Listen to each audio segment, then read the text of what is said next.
I always say this: white mothers teach their daughters. Get athletes. Well, not even just that. They'll be like, yeah, go to college, get your degree, but make sure you come home with a husband degree. The black moms are telling their daughters, well, yeah, don't need a man. They'll be there. Don't worry about them. You don't need them. They just stressed. They gonna do this.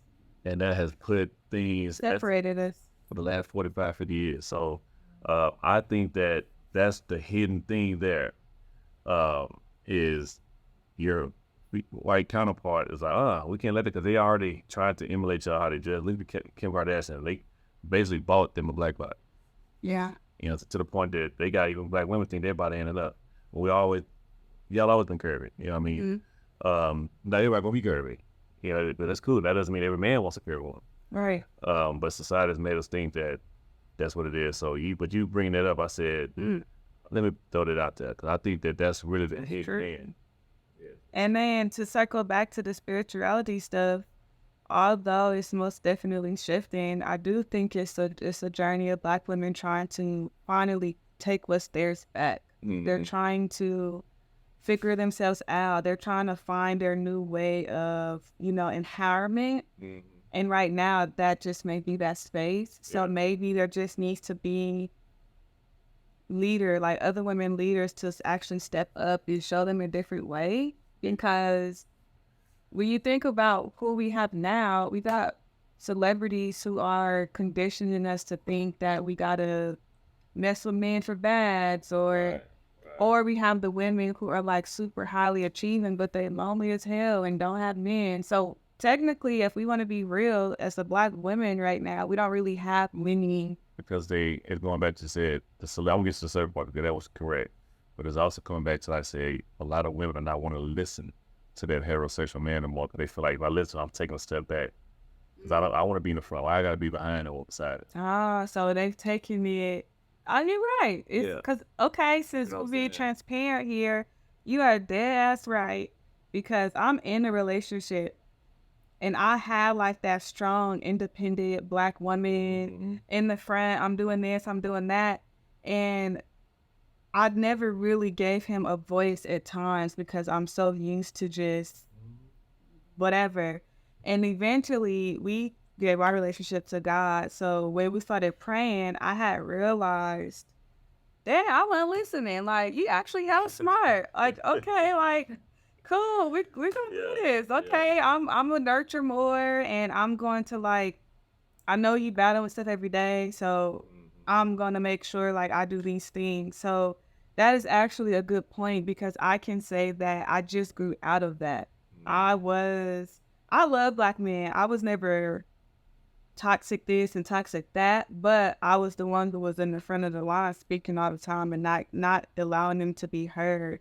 But once I recognized that I was just using what I've been conditioned to think, to not give my man a space to be the man, but automatically labeling him, it shifted. Mm-hmm. So I would say that is an amazing point. That's what we trying to get out, but nobody wants to listen. It ain't just y'all screwed, but I will say this: it's y'all not screwed, but what it is. I don't know how you feel about Kevin Sandler. But Kevin, I'm sorry, rest in peace. Rest in peace, Kev. You know what I'm saying? But Kevin, even though it might have seemed so hard how you were saying, he actually was given the game. It's not. He was mean though. He was mean about it, but I actually did my research on him. He started off talking about us men. He was on our neck for a whole year, talking about if you a man, if you got $20,000, you should be in dating and nothing. He was hard, same way. But us men are not emotional reaction. We was hearing it okay, let me step my game up there. So when he got hard on the women, it's like, what you mean? But really what he was doing was hitting something that one probably was battling with. And also I watched on the video, if you got 5 kids, and he asks you, what do you give yourself a scale of 1 to 10, and you say, well, I'm a 5 with my ass is fast, so I'm a 9, what do you think he's gonna say to you? Mm-hmm. But he's right about something he kept saying, that timeline. Y'all are not on the same clock as us when they come to dating. If you're 30 plus, 34, 35, 36, 40, you can't be, you don't supposed to take anything, but you shouldn't have got to the point where you got to that point where you got no man. Just be honest with you, especially if you're beautiful. what happened was we had put our society has made our women put the career first over a relationship first, and you're supposed to grow together and have this career. You know what I mean? Because then you got women who are 30 plus who got everything in the world but no man, and then she's stuck in her ways and wondering why now she got these young dudes trying to. Now you're cool out of nowhere. Wouldn't expect that, because now you're like, well, I just want a man to come in and do his thing. He leave. Then you doing this shit all the way till you're 40. Now you really ain't got nothing. Because now a guy at the end of the day, he could be 45. As long as he got money spot, he can get him a 25-year-old. That's true. And that explains a lot. Wow. I had a big question last year where a lot of older men were going after younger women. I was a product of that. It was like a year where it was like 45s and 50s trying to date me, and I was so confused. But then I got an older friend who was 42, and he specifically said, it's hard to date women around our age or your age because they talk too much or they don't understand the value of family or love. They're so focused on, I gotta have this, I gotta have that, I can have my own this, that they don't give them the position to really truly love them. Right. And lead them. And he said that once we are successful, like as men, we really don't care. Like we just want a mate, we want a partner. So once he educated me that in that sense, I'm like, okay, that makes sense. Like, it makes full sense. We don't care when if a man and he's making money for himself. Even if he ain't making money, to be honest with you, man ain't care about what his woman's career is. I mean, she making money is nice. He's not. He wants you to be his peace. Mm-hmm. And a lot of times, I used to talk down on the older guys sometimes. But I sit back and now I'm 30. I'll be 35 in October. Now I'm like, okay, I see why they was kind of going. I'm like, damn, at least the ones you can mold them on / teach them if they want to be led. If you date somebody that's your same age, she might got her own ways. She done went through some bad relationships, and she ain't really full off of that. She split that off into you. I'm like, okay, you know what? I might well start. And I'm not a man, but I am an unbiased woman. And I would say that as Black women, sometimes we want a man to prove to us too much. They gotta. Now, there's a difference between having standards and morals and expectations, but proving. So if you're successful and you treat her nice, you're a man of God, you love her, at some point it's still like, I need more. And it causes women sometimes to miss out. I'm saying this because I did it before. I'm not speaking from just like seeing, but in the relationship that I am now, I was like that. I was very like, you're not packaged in the way that I want you to be. You don't do this, you don't do that. So it turned me into nagging versus like figuring out together as one. And I could have potentially lost like the person who is supposed to be in my life due to the fact that I'm trying to make him prove himself to me, or I'm trying to keep my independent, strong woman self, or not being able to be soft. And that's what leads. It's not excusing cheating, but that's what leads some men into that. Especially if he really love that woman, he'll be like, man, he's looking for that peace, and this random chick over might be that peace for that second or whatever it is, because she's listening. She really just happy to be around you, but she's listening. He ain't getting it at home. So it's crazy you say that, because like a lot of women have not even got to the point to get that epiphany yet. Like, okay, maybe let me chill. Let me listen to him. Yeah. By the time to listen, he already ready to walk out the door. Out. Yeah, he gone. Like mentally, when you lose a man mentally, it's really hard for women to lose a man mentally. I don't know if women really understand that.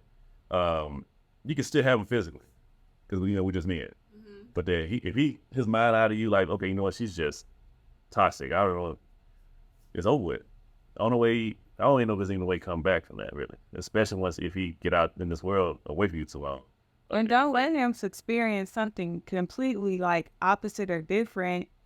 Because sometimes I have male friends, so sometimes I've seen it to where they even start to question, like, damn, like, is this how it is? Like, am I gonna buy somebody? But then when they leave the person and they figure out, like, nah, she was really like on some stuff, they are really truly gone. But yeah, it's crazy to think, being on the opposite end, like someone who's experienced it, had the epiphany, made changes. It's different outside looking in, and I would hope and pray that Black women truly understand that the hardcore, the super strong, the super independent, the wanting to like get to the bag and do all this stuff is causing us to be lonely. It's causing us to be unhappy. It's causing us to want to feel like we just got to give ourselves away. Mm-hmm. And it's also putting us in the position of saying we don't love what we do. Mm-hmm. And it's causing our hearts and our minds to go out of alignment, which is screwing up our whole chemical balance. So it goes deeper than just like, oh, like they need to do this, they need to do that. It's okay to be soft. It's okay to love. It's okay to be different. It's okay to listen to a man. It don't mean like you a slave. It's okay to cook. It's okay to clean. It's okay to do all those things. It doesn't mean you're going against your beliefs or nothing, but just know that it is okay to be feminine. It's okay to do all of that. You'll be happier. No, real. I mean, like, you know, I hate the saying, I want a man, I don't need one. No, it's I need one. Right. Where's this coming from? I don't know what you're talking about. That's wild, man. I think that women out here looking for this super Negro.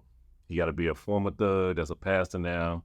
He can work on cars, the house and IT. Yeah, he got 6-pack, but he's set. Have a fade with waves, but he got to be a billionaire. But he got to have a jet too. Right. Got to be able to buy me a Birkin. And he's 6'5". I don't know what all this. And he got big feet. All time on the island, but everything. I'm like, what?